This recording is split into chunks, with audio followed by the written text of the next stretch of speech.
All right, welcome back from that short commercial break. It's exactly 35 minutes past the hour of 8 a.m. and it's the topical discussion this time around. And today we are talking about regulation of the border industry. Quite a lot has been going on. Quite so many policies have been put upon this particular industry from the different government agencies. But then we want to understand of what impact have they been to the industry's existence.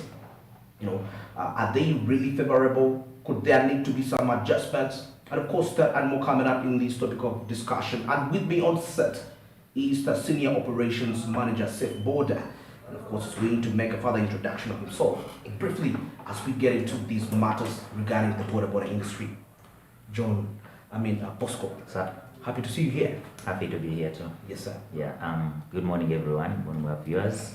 I'm Kasole Bosco, a Senior Operations Manager at BODA Uganda. Yeah, okay. So now talking about, in fact, getting straight to the point about the border industry, quite lots of policies have been put in place. Yeah. But anyway, before we get there, the Prime Minister launched the training of borders. That's in Kira. That was, I think, like 2 months back in the month of August. Yeah. And among these was like some of the reasons why this training was put there was to incorporate professionalism to that job. Yeah. There is quite excessive unprofessionalism, according to what they say, and looking at teaching the border people to read signposts, understanding how best, professionalism and so many other aspects. So I want to understand of what impact that training was. Oh, it wasn't really necessary. You already knew these things. Sure, thank you, Mr. Andrew. Yeah, if we are talking about the Prime Minister's initiative on border trainings that happened in Kira, I think it was about 2 months back. Yeah, sure. Really, it was something that would have been welcomed by everyone, including you passengers. Yes. However, the way it was handled wasn't that effective. It wasn't the effective way of handling it. What am I advocating for? Or why am I saying like this? The way they advertised, the way they approached this initiative wasn't the real way how they would have tackled it. Okay. First of all, yes, it was first they announced a census. It was kind of a census, but also they brought in an aspect of trainings. Yes. You can't tell me that you can train a border raider. Yes. Like if I'm to say we have over 1,624 signs, road signs that are supposed to be followed by a road user. Exactly. But you can't tell me that you come on Chira Road, take 2 hours, do the training, and get certified being a good road user. So I think there are many things that were left out, of which the Prime Minister and the team had first to think of even before her coming. Like the launch was okay, it was good for her to launch.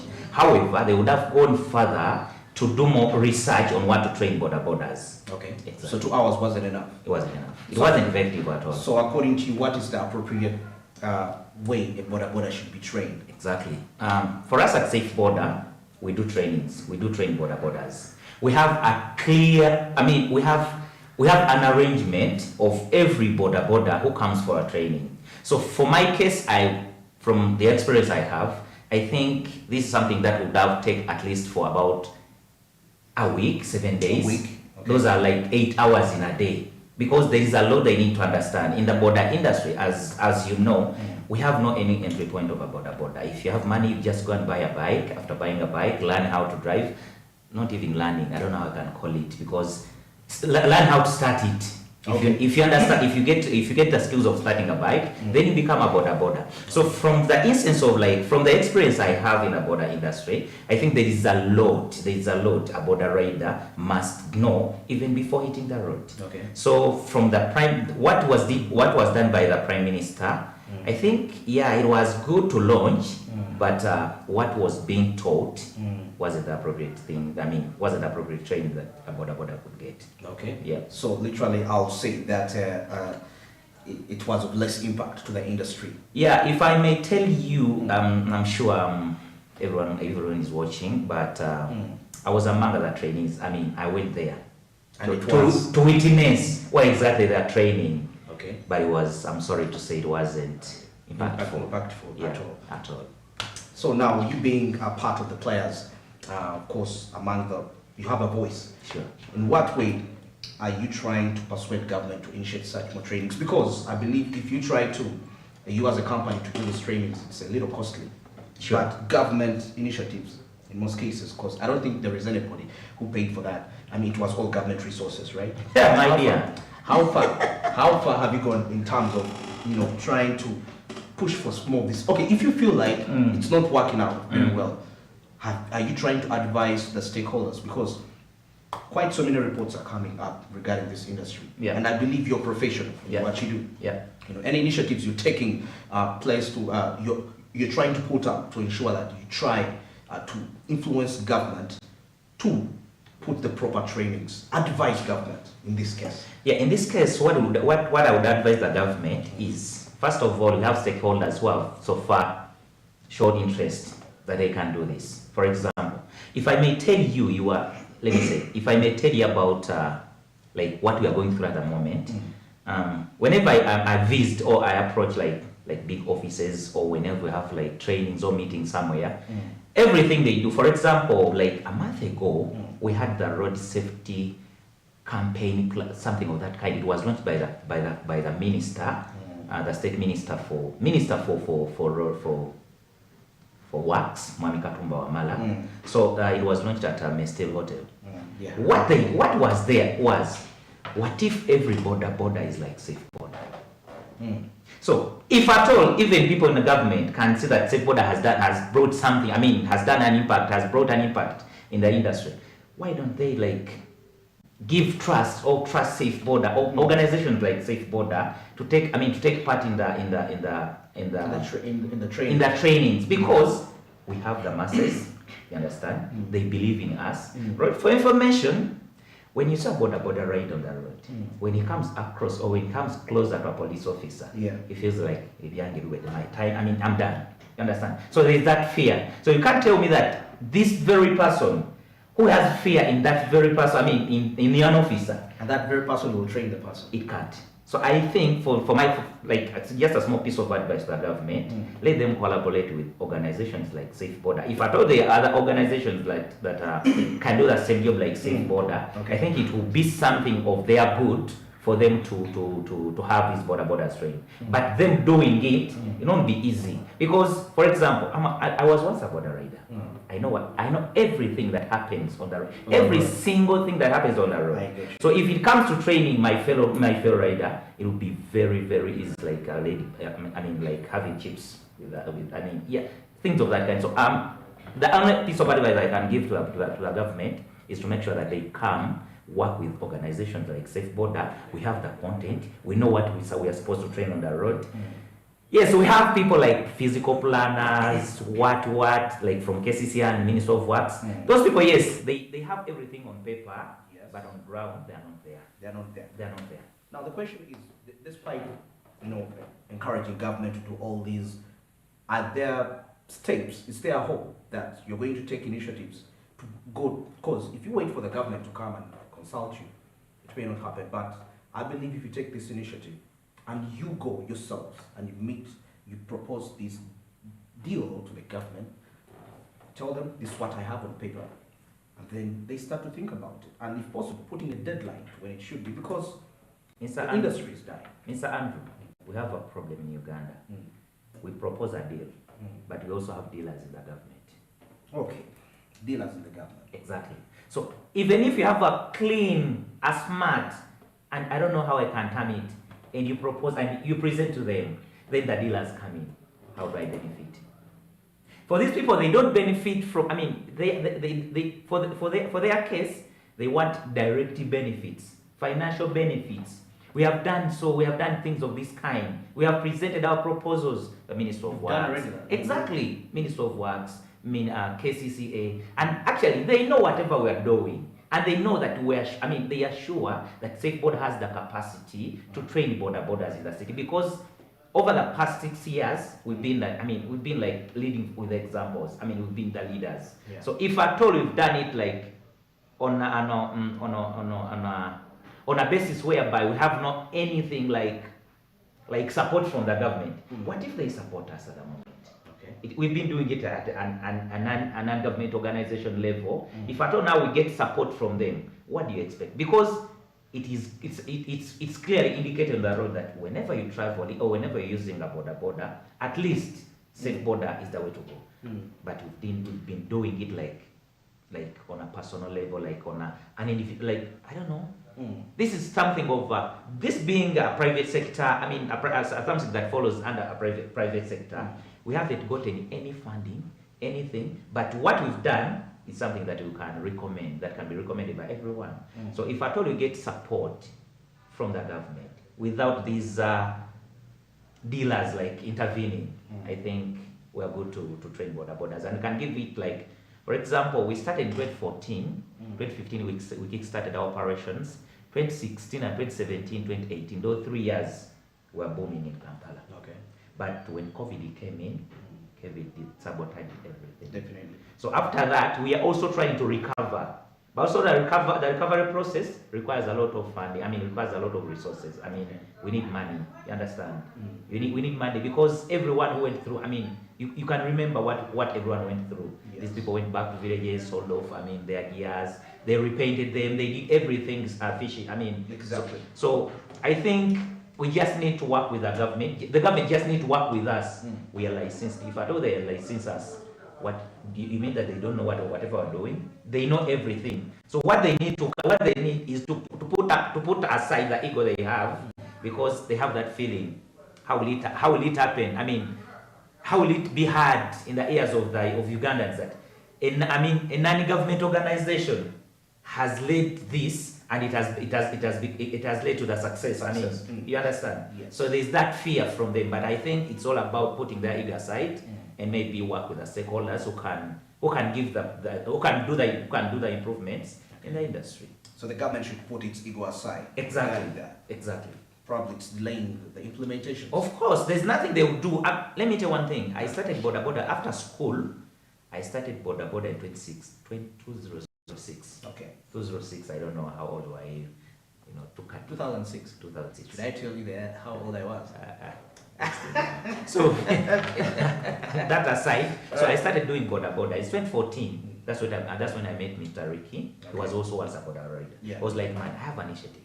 We can improve the BODA industry. I listened to him and I was like, yeah, we can take it on. So since then, we started doing our things without anything like funding, anything like what. But just because we had the powers of the people, like people listened to us, like BODAs, like knew us before because we are in the industry for quite some time. These people listened to us, and that's why you're seeing now some good fruits from Safe Border. So if at all we get some support from the government, both financial, if we get that financial support from the government, and again support us in the implementation with like if we are to implement this, we also need that support of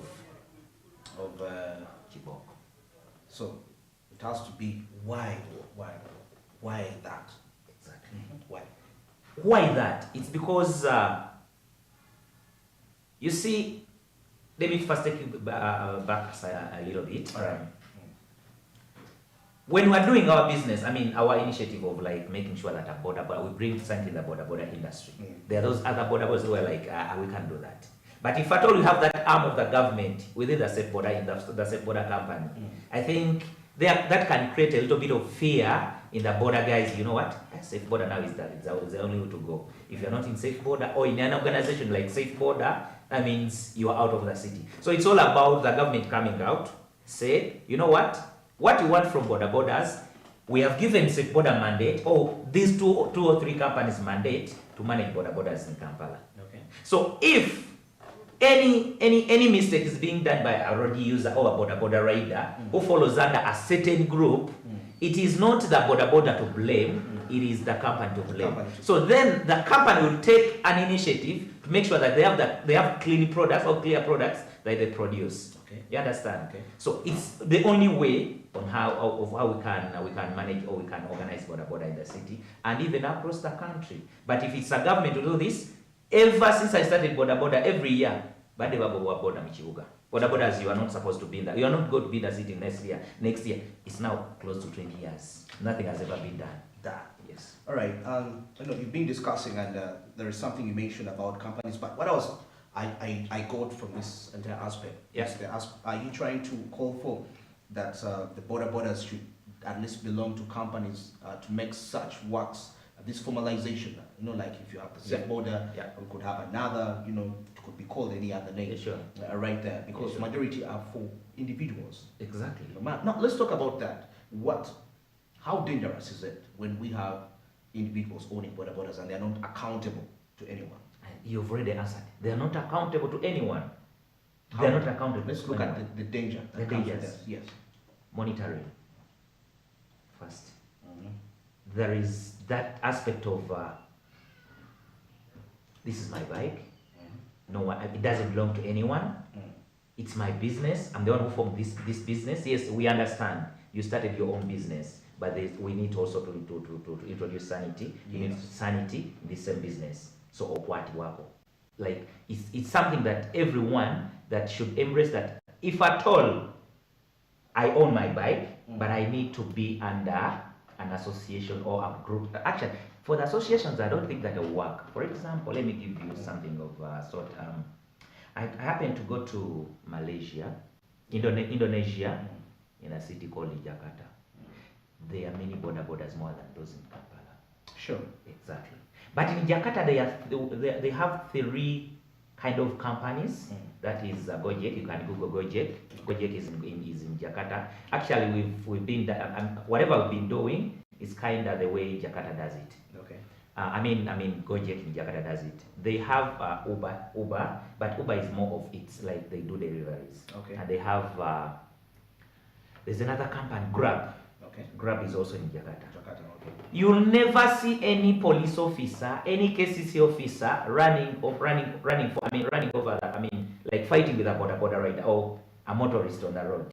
It's because they are organized in their organizations. So once a border rider or once a rider does a mistake, the blame goes to Gojek, Uber, or Grab. Okay. So this is the same thing I'm advocating for. If the government can see the good in like borders being organized in associations, not like every cabina, every group that, we have like over 54 associations, the border industry, just only in Kampala.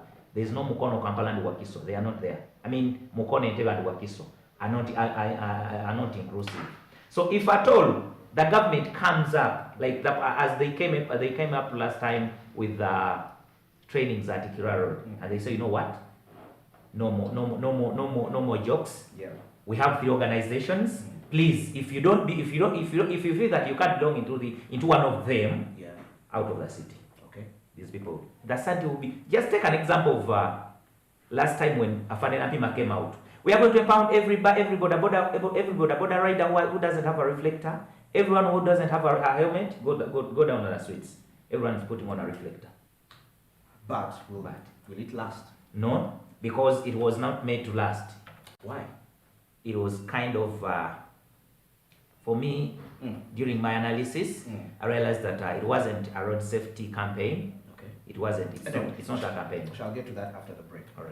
All right. Now we are discussing regulation of the border industry, as we see quite so many policies that are being put onto this industry. And as you've had this discussion in the first part of the topical discussion, regarding how best ways the industry can be regulated, and there was this aspect of border associations, and of course this is one of the ways to create accountability and also bring back sanity. We talked about sanity in the industry. I think that is quite something. It's big. It's very big. And of course every person says it doesn't matter how much, even though you know how to drive in the city, when you meet border, they make you feel like you're an amateur. For us, we take ourselves as seniors in the city. Actually, we call ourselves city navigators. Let me ask. Yeah. On an annual basis, how many related accidents do we record from safe border? Annually. Last year, let me give you the latest. Last year we recorded 4. 4 accidents. Out of that. The entire year, 4 accidents. 4 accidents. And actually the fatal one was only one fatal one. Others were like minor injuries, but we lost one safe border rider. Yeah, was it around June, July? Okay. Yeah. 4. So that means border associations are so relevant, and not just any association, but Professional associations. Fine. All right. It's exactly 55 minutes past the hour of 8 a.m. and at this particular time, we're going to get into a short commercial break, and definitely when we return, I shall be sharing more insight. There is a report which was released from the Sub-Saharan Africa, and of course it's called The Wheels of Change, Safe and Sustainable Motorcycles, and of course talking about borders being a death trap. Well, we shall be sharing much more insight regarding that after the break. Stick around.